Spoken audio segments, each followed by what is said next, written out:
All right. Look at that. Are we live? I always give it a minute, it's kind of the standard thing. Let's make sure. Everything's working. Yep. Let us know if the audio is working or not working, for too loud, too low. Let's see. Say hello if you're in the chat. I see. Yeah. We're good, I think. Yep. Awesome. Perfect. Yeah. Cool. All right. Yeah, we're going to let everything kind of sit here for a second. Make sure everything's working. Okay, cool. And I think we're doing okay. Yep. All right. You want to do some housekeeping stuff first, some plugs? Yeah. So welcome everybody. We're going to try to make this more of a regular thing.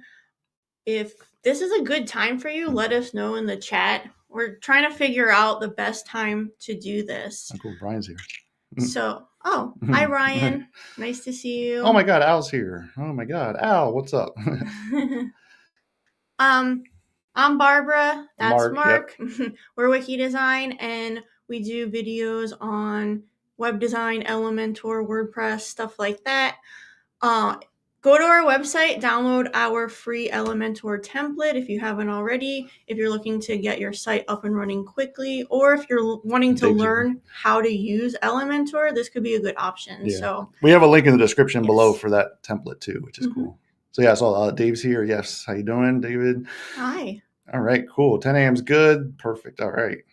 Yeah, so we wanted to make this video because there's a lot of talk right now, of course, what builder to use, that type of stuff. So what we're going to do in this live stream is not talk so much about like the technicals as much and like which builder has this feature, which one doesn't. The angle we're going to be taking is more like why, as like a business level, why we choose Elementor, why we're sticking with it, why we've been with it since like 2017. So yeah, this isn't going to be like one of those like, oh, this one's better than this one because of this feature. So that's not what this video is going to be about. Yeah. There's enough videos on YouTube about that. If you want to watch those videos, you can find probably 100 of them. Yeah. We're not going to do that. We don't want to make the same video that everybody else has already made. But we think that there are a lot of reasons why we're sticking with Elementor, and people are curious as to why we're doing that. So yeah, that's today's topic. Cool. Yeah, Brian's sticking with Elementor as well. Yeah, so yeah, like I said, I'll just get off my back is if I were to use something like bricks or whatever, I wouldn't use it for our business. I would use it because I'm a developer. I'm a nerd. I love that type of stuff. So are certain builders better for developers and stuff? Yes, of course. But the way we're seeing Elementor is a totally different perspective than most people talk about. So that's why we kind of wanted to make this live stream. Yep. Yes. So yeah, that just came out yesterday, which was good timing. We didn't plan that. I didn't have any inside connections to Elementor. I'm like, this worked out great. But yeah, we're really excited because there are some new stuff coming up, but you could clearly see the reason why they're doing that is because they're trying to keep up with, what other builders are doing. So they have to stay in the market. So yes, of course. Yep. Adding loft storage at home. Oh, that's fun. Yes. All right, cool. So you want to talk about, so we're going to I like to show on the screen, like the topics we're going to be covering and just kind of have a conversation on that. And yeah, if you have any questions, just leave it in the chat or anything along those lines. Yeah, leave your questions in the chat so we can see them pop up and answer them. So yeah, this very first one, and I believe this is the most important one, in my opinion, is how easy it is to use a platform like Elementor. And what I mean by that is when we create a website for a client, we don't just like hand the website off to them and then just push them out the door and it's like, okay, good luck trying to figure it out. Our perspective is we're training people on how to update their own website and how to actually use their website.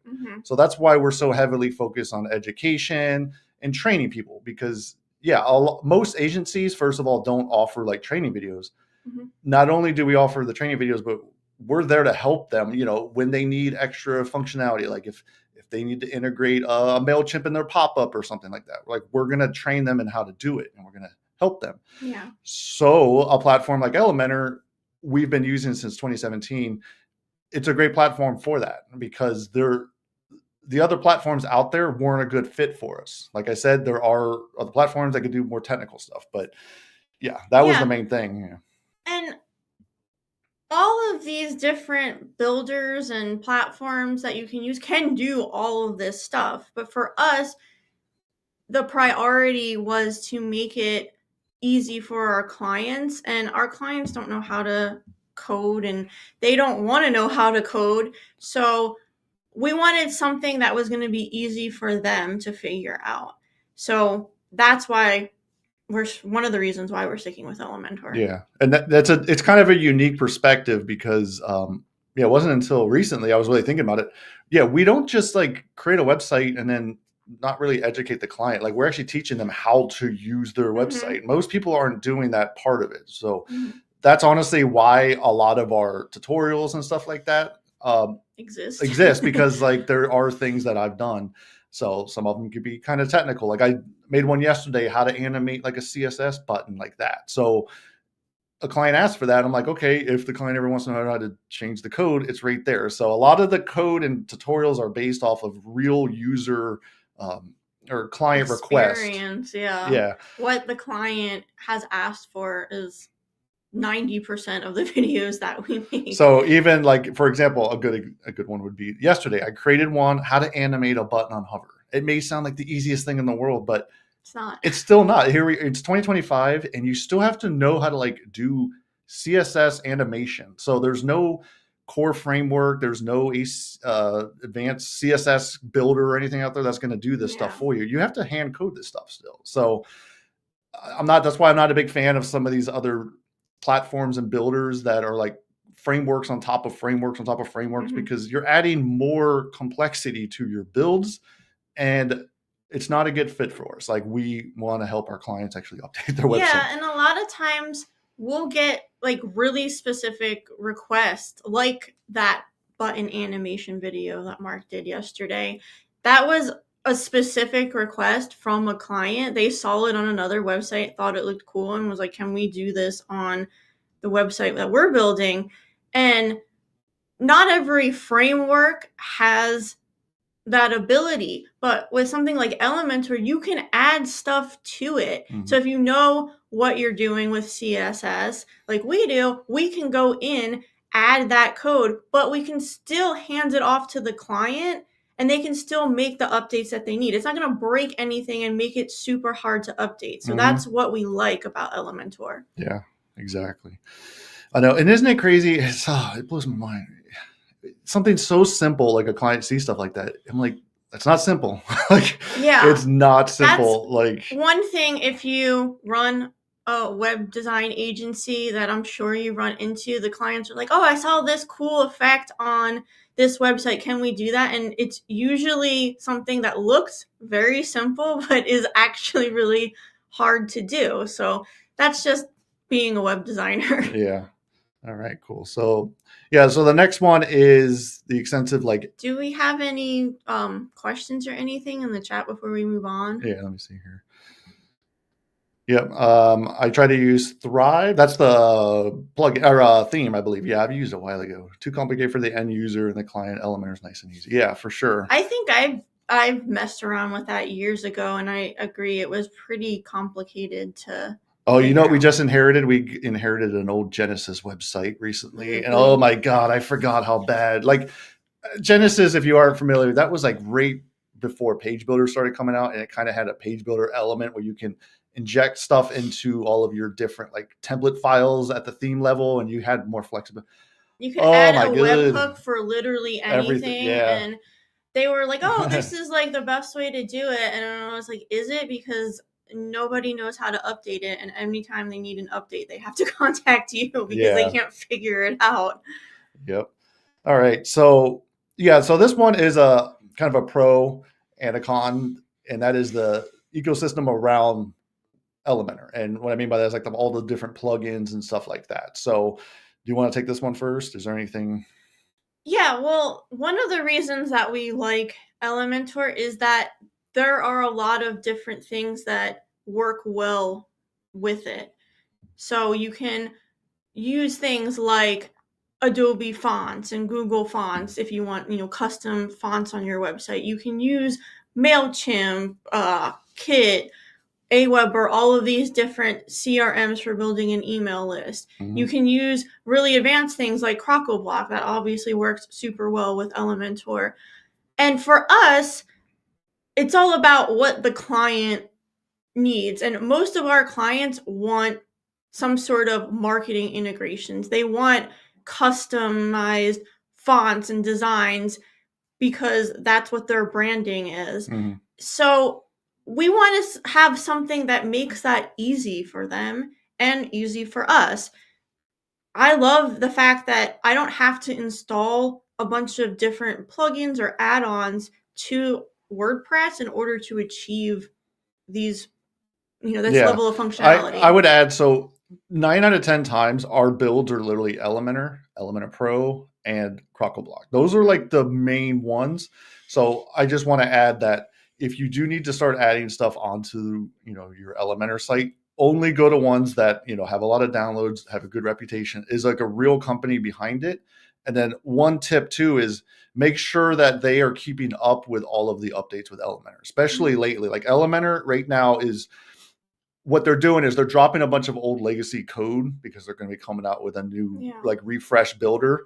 And so if you start having a lot of plugins that they haven't been updated in a year or two, I would proceed with caution or think about other ways to achieve it with just using like Elementor Pro or maybe even custom code or something. Because that's why I'm saying this could be a problem too, is if you start to rely on too much of like the outside ecosystem and not just core Elementor, you're going to run into problems. I definitely wanted to add that there's a lot of changes going on right now, and suites like Crockleblock, they're keeping up with what's going on. So that's And one of the things that I see a lot of people focus on are like, oh, well, so and so made a video on this builder, I'm going to use that.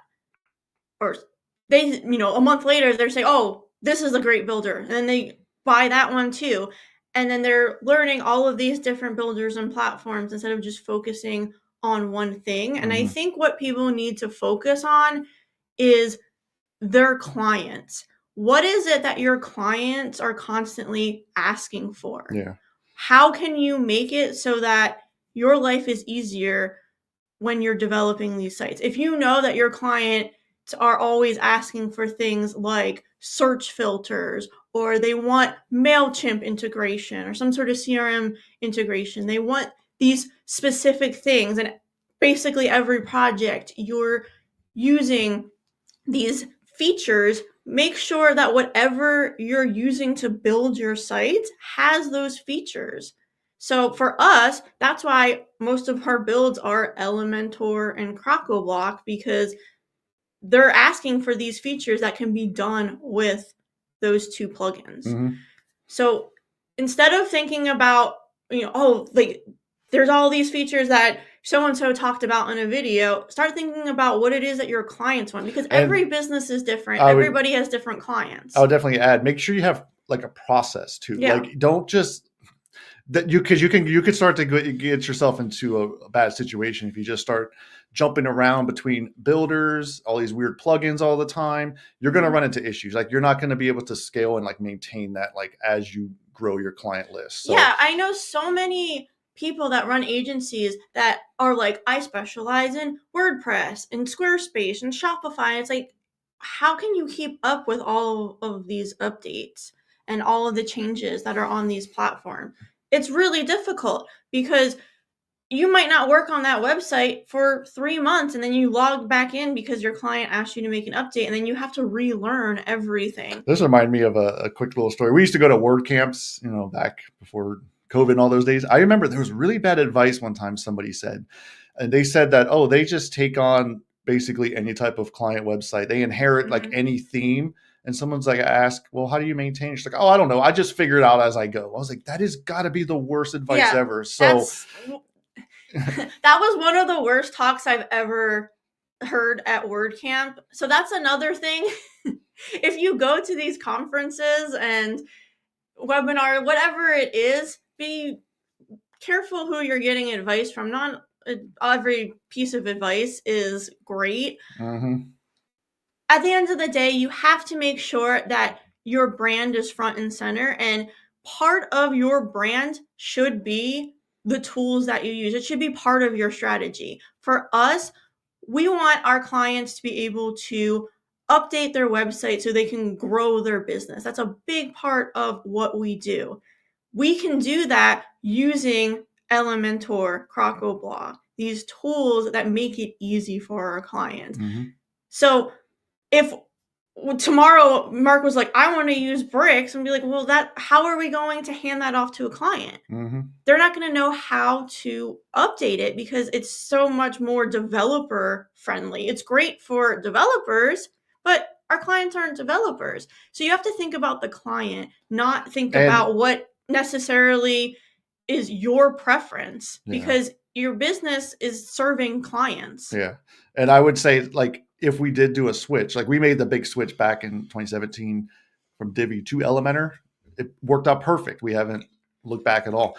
If we were to make a switch tomorrow and go all in on like bricks, we would have to change all of our process. Like everything would have to change, because as great as like CrocoBlock is great for that, but it doesn't have all the features that I'm used to with Elementor. So I would be losing like some of the functionality and the processes that we already have in order to do what? Gain another feature over here? It doesn't make any sense to us. So you have to think about it at the business perspective and the process, more like the process level, I would say, because like you got to have the process. Yeah. How are you providing your clients with a great experience?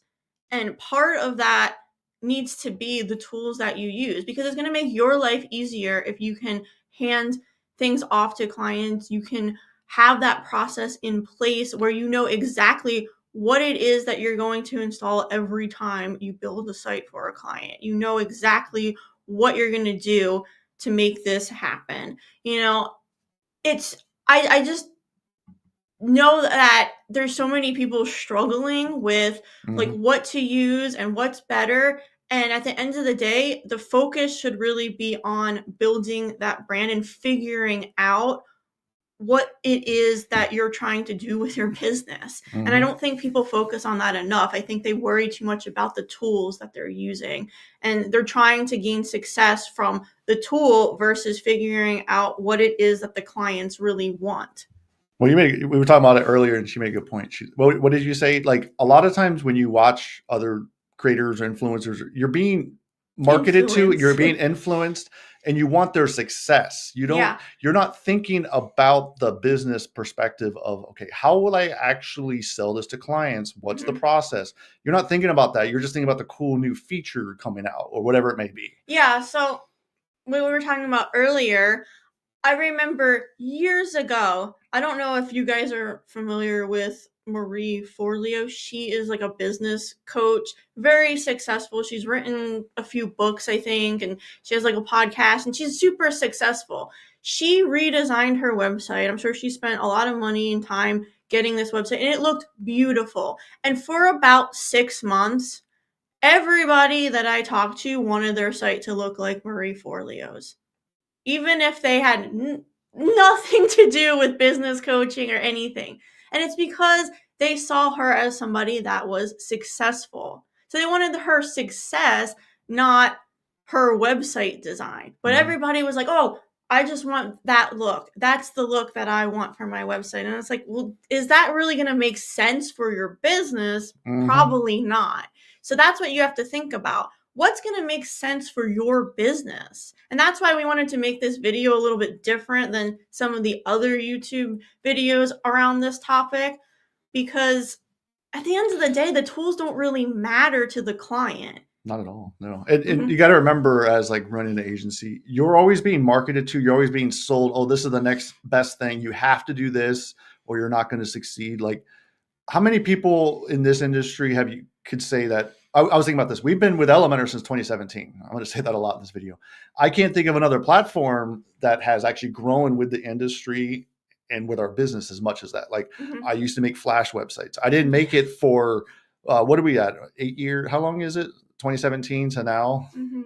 I haven't stuck with any platform that long ever. Not Divi, not Dreamweaver, not Flash. Like, so that says something about. And going back to why we made the switch from Divi, it was all about the client at the end of the day. We're like, oh, Elementor gives us more that we can then make it easier for the client. So they have those integrations that the client wants built in, whereas with Divi, we would have to install multiple plugins to add I think I remember things. what it was. Divi, if you use it, I don't know what's up with their UX. They love to try to like hide things where it's not like intuitive. Mm-hmm. I remember like, I think we made the switch because I was getting pissed. I was like, where's the hover effects to do this thing? I was like, where the hell is it? It was like hidden under some weird icon or something.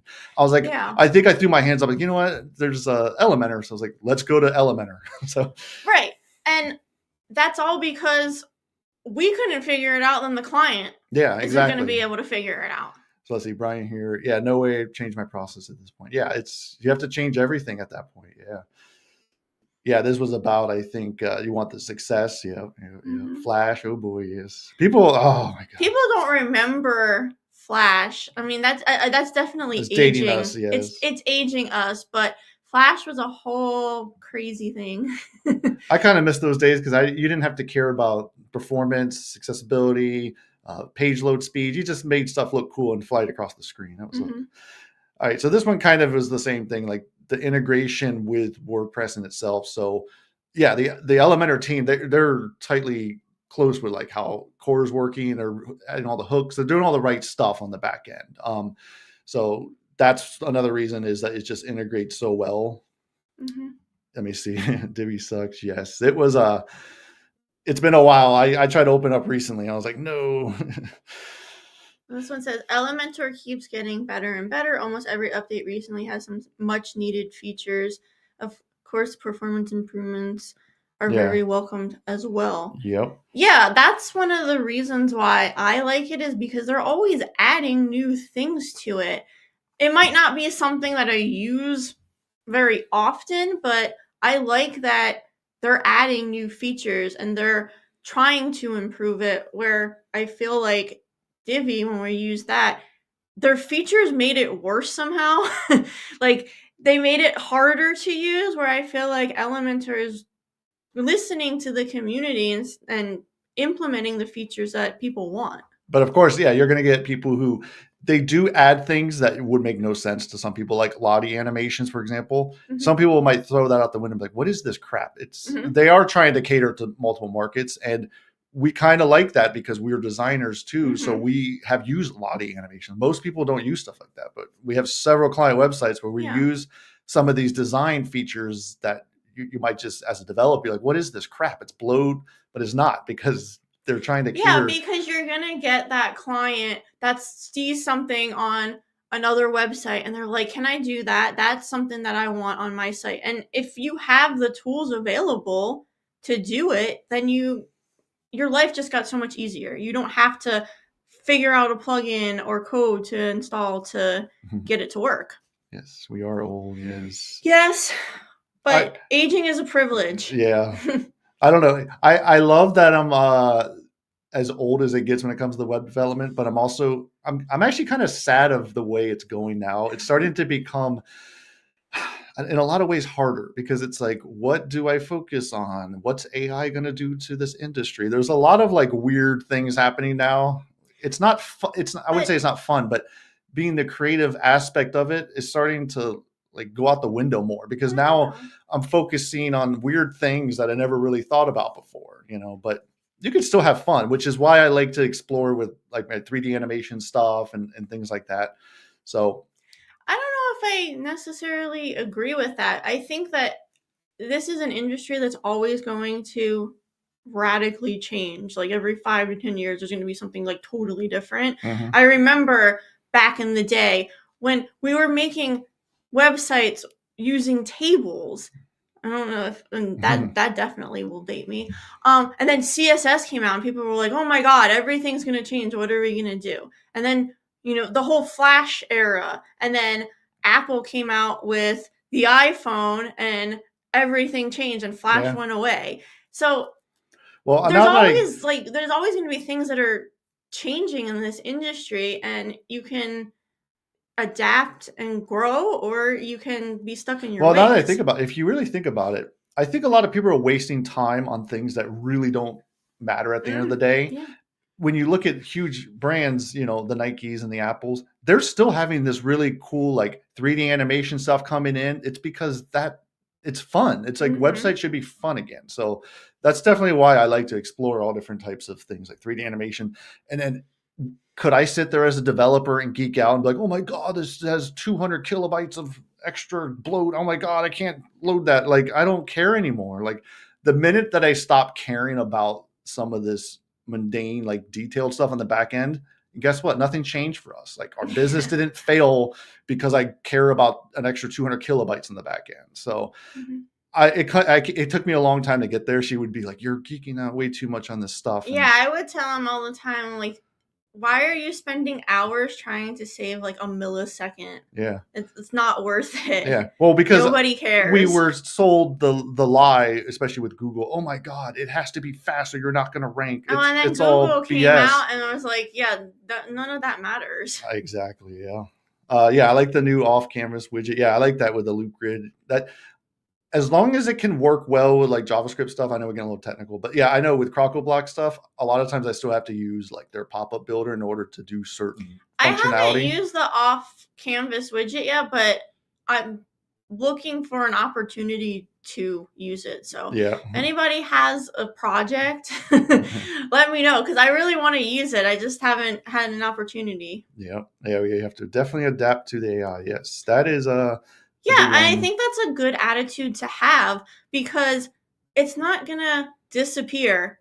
We can't fight it. We have to learn how to live with it. But I freaking love it. The other day, I actually had to do HTML table because I actually had to display data in a table set. I was like, I'm not hand coding this. I literally just went to ChatGPT. I was like, here's the data, make it 4 columns, 3 rows, done. I was done in 5 seconds. That type of stuff. I'm like, there is no way I'm hand coding a table in my life ever again. So, all right. Back in the day, you had to. It was hell. What else with integration with WordPress? I mean, I definitely noticed that, yeah, Elementor, they're still, with all the WordPress stuff, they're still contributing. They're still at the WordCamps. They're trying to support the platform. And I'm going to say it, and I don't think I'm off on this. If it wasn't for Elementor, this WordPress ecosystem would probably have collapsed. That's my honest opinion. I think if it wasn't for Elementor propping it up, it would be in a very weird state right now. I think, well, we have a CEO that's having a temper tantrum right now. I know. All right. Yes, ChatGPT is our friend. I tried to use Perplexity for something today. I'm still just relying on ChatGPT. They have some new stuff where when you code, you can like highlight certain things. They're getting more into the coding aspect, and I think I'm just going to stick with ChatGPT because I've been using ChatGPT more lately, not for coding stuff necessarily, but just for like random things, and it's pretty wild what it can do. I'm starting to rely on it maybe a little too much for certain things now. I'm like certain titles and stuff. I'm like, can you just give me 10 ideas? And then I would kind of segment certain things out. I'm like, okay, this was good. This was crap. What's the next one? Drink your water. Don't choke. All right. So yeah, this one has definitely been a lot more active lately, and that's the constant updates and improvements. The updates, like I said, now that we understand, we got the email yesterday, there's going to be some big updates. There's been a lot of bugs and stuff because they're trying to crush a lot of this old legacy code to make it better. So that's one bad thing about a huge platform like this. You have to have the backwards compatibility. It's built a weird way, but you're trying to like move into the future. So yeah, there is going to be a lot more updates. I don't keep up with a lot of other builders, but are any builders even coming close to the amount of updates? I wouldn't say bugs because there's been a lot of bugs, but updates and improvements. I don't see any moving as fast as this. So, and I think that if you're not updating it, that's a problem. So I like that they're trying new things or adding new features. Yeah, there's going to be bugs. That's how software works. I don't understand these people that are like, oh, Elementor has so many bugs. They're going in the toilet. It's like every software I know that has ever been created has bugs. That's why developers exist, to fix that stuff. So it's going to happen. But when you start to realize that 80% of the time, it's usually the hosting environment and or like caching. Those are like the two big things that people have issues with. Yeah. Ooh. I agree. Elementor being important for the continued existence and probably its increased success of WordPress. Yes. Yeah.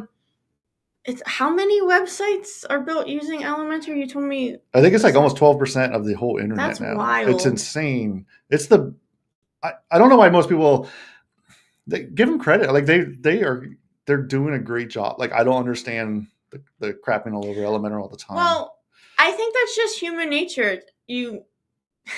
People love to hate on companies. Well, they're at the top. That's why. That are successful. Yeah. That's why trolls exist, because they see somebody that's successful, they want that success, and they're mad that they don't have it. So yeah, they, talk smack. Yeah. Well, I just think it's weird because a lot of these developers have big mouths and they're just making a lot of noise. Mm-hmm. Because stuff isn't perfect. I was like, nothing is perfect. Nothing is perfect. You could go to facebook.com and find bugs and weird things and glitches, and it's nothing is perfect. Like, I don't understand this developer mentality of like, if it's not perfect, it's not.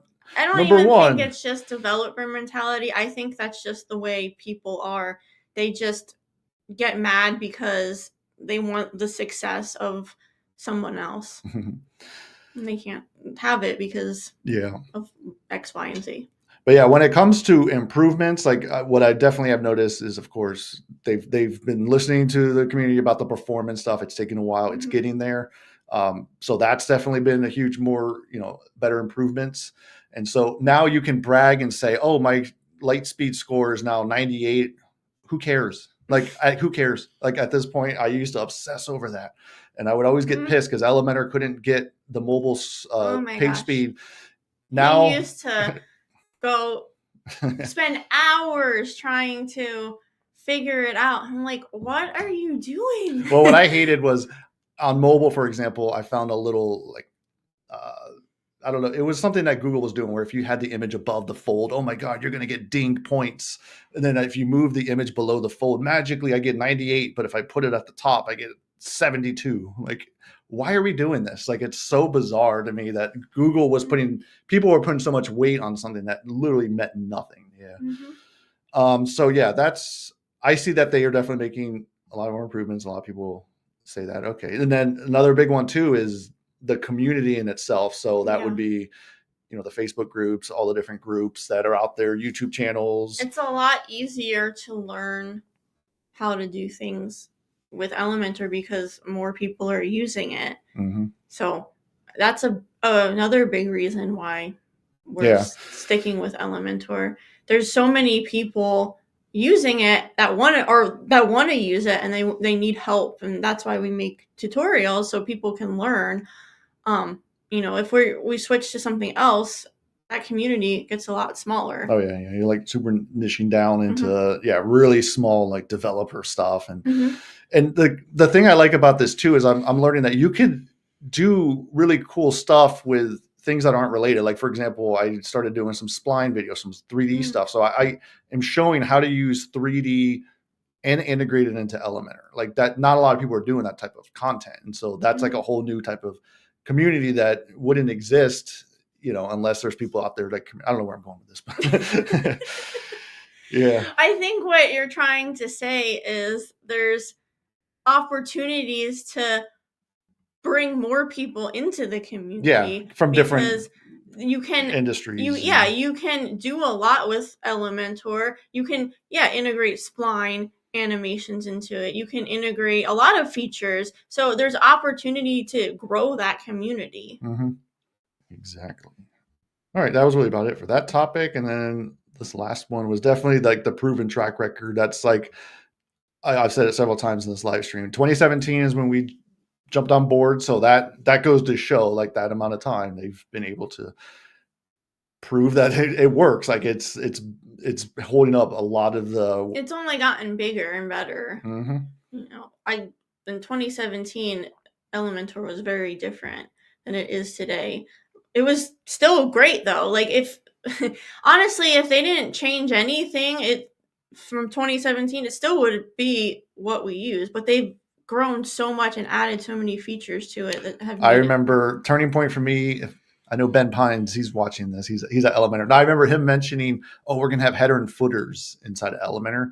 I was like, man, once they do that, that's it. This is gonna be the next tool. And they got it. They for the longest time, we were still using WordPress to do the header and footers, and an Elementor in the body area. So I remember that. I was like, they're gonna once they do that, I was like, that's gonna be a turning point. It was as soon as they got the header and footers, that was it. That was everything else is kind of they were really ahead of everyone else, like years ahead of the divvies and stuff like that. And what else at the time? Maybe Beaver Builder, WP Bakery, whatever it's called now. Well, and I think it kind of goes back to what I said before about your brand strategy.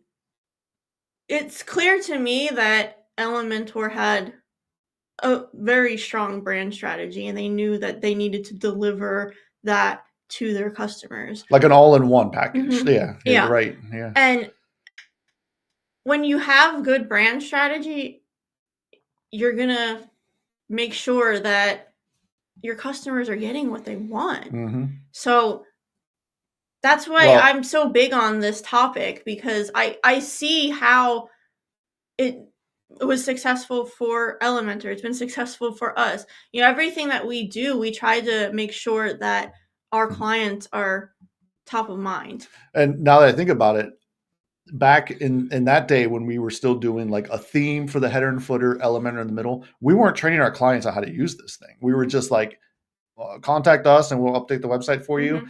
So we didn't have a process at that point. So I would say at that time, we would have been able to jump to any other builder because we didn't have like a process. So what we do now is completely different. Whereas now I was like, okay, we don't have an extra theme that we have to worry about and train. So that's why update. Because I believe there's probably still people who do that, where they're still using like a theme that you have to have your theme settings, and then you have Elementor, and then you have all these weird plugins. Like you can't like make that easy to hand off to a client if that's what you want to do. If you want to maintain it maintain it yourself, that's one thing. But that's not the way we run. Our business is be completely different in some cases. Yeah. All right. Cool. Yeah. I saw Brian WP Bakery. Yes. I haven't used that in a long time. I don't know if I've ever used that. Well, what was it called before? Oh boy, I'm drawing a blank. It was called something else before WP Bakery. Oh. I don't know. It was bad. But I believe Beaver Builder is still hanging on. I'm like that. They had their Beaver Builder. What was it called? The dam or something where you build the header and footers. They had a separate plugin or something. Yeah, I don't know. I remember when we were thinking about making the switch from Divi, we looked at Beaver Builder, and I was just like, Elementor seems like it has so many more features, and it's gonna go places. Like they have a bigger team behind it, and that was one of the deciding factors for us when choosing Elementor, because we're like, Beaver Builder was good, but it didn't seem like they had the backing that Elementor had. That's another big thing too, is like we want to go behind the plugins and the ecosystems that are built behind like a company. Like a Crockle is a decent sized team. The Elementor team's big. It's a little stressful to try to put all of our eggs into a basket where there's only a few core developers or anything like that. It's a little risky for us. And so if I go back to like a Bricks, I don't know how big their team is now. I think it's less than 10.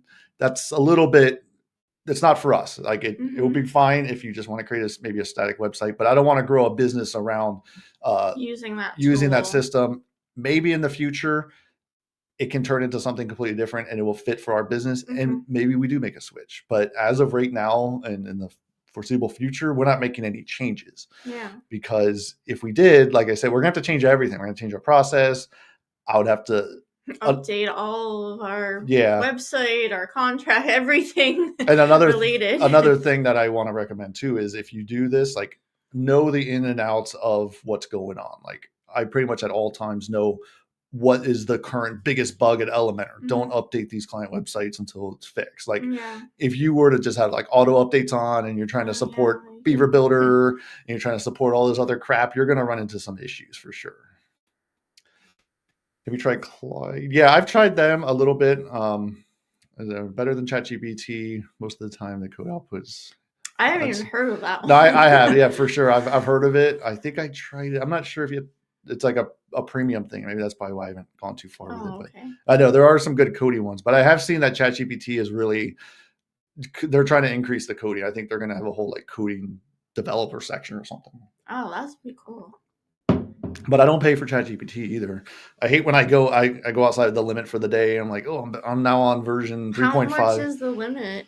I don't know. It's after a certain amount of searches, I believe. Oh, okay. It's like you've done your daily searches. Because if I'm trying to work on something heavy, like developer wise, like I'll hit that limit, and then I'm like, am I not getting good, decent code now anymore? But I am glad I don't have to go to like Stack Overflow anymore. Like I've said that.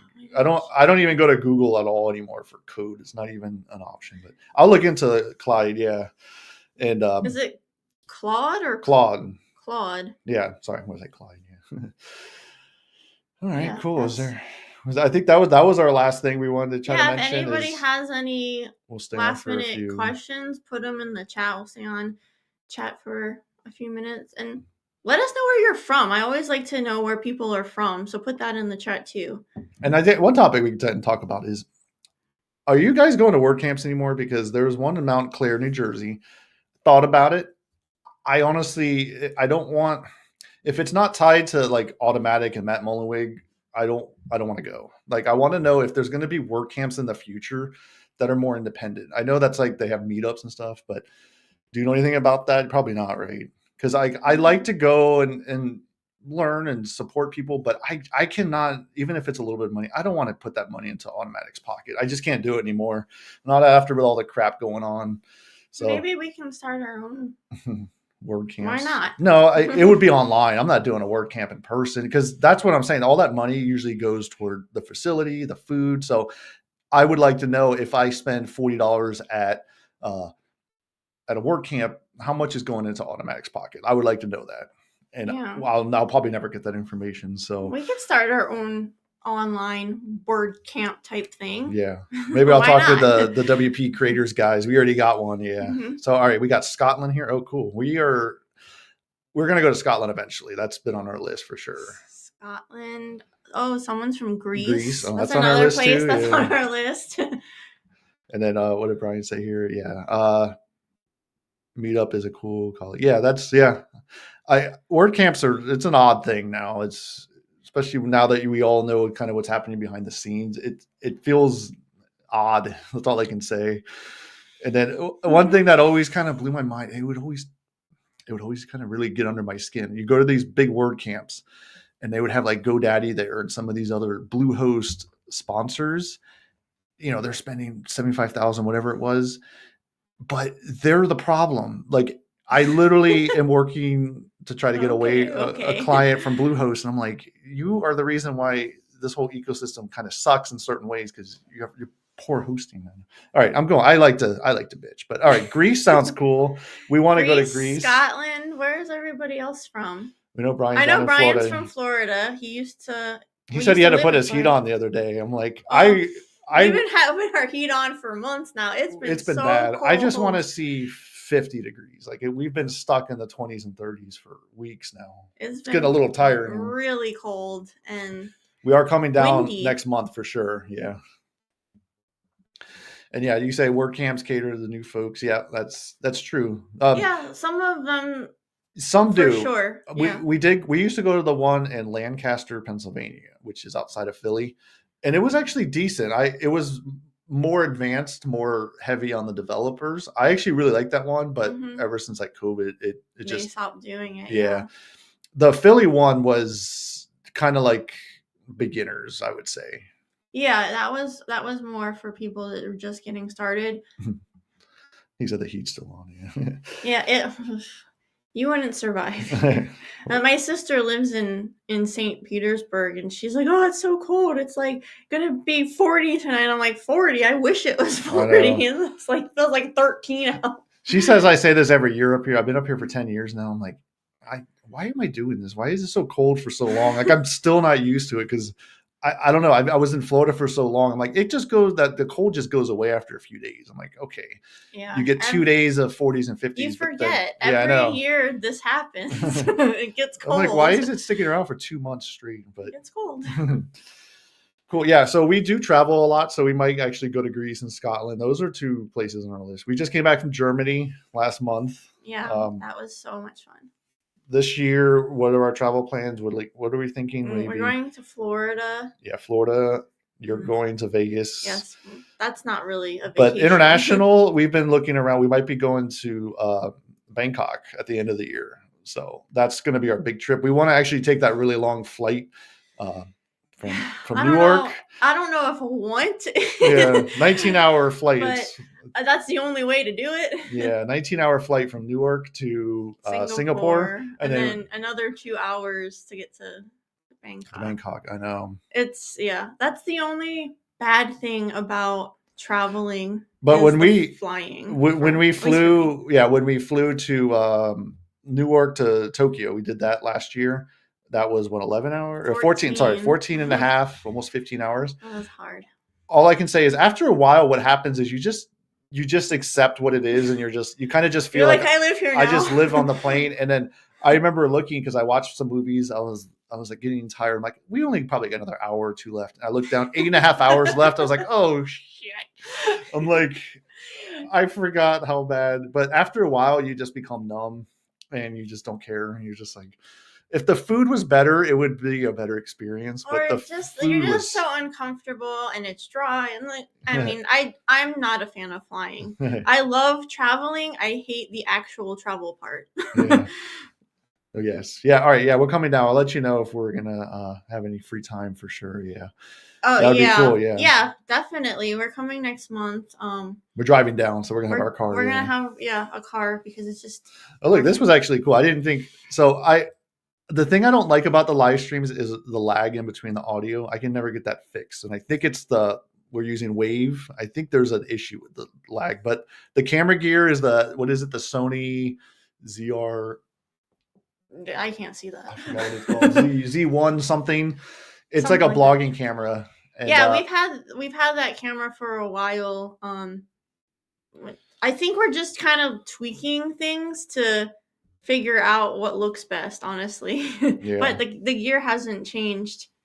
I don't know. I'm weird about this because I want to continue to do live streams, but if you follow WP Toots, Paul, and Emron, like they spend so much more time and quality doing the quality of the video and everything. We're not there yet. Like, I don't know if I'm ever gonna spend much more money on this, but I would say honestly, the camera's okay.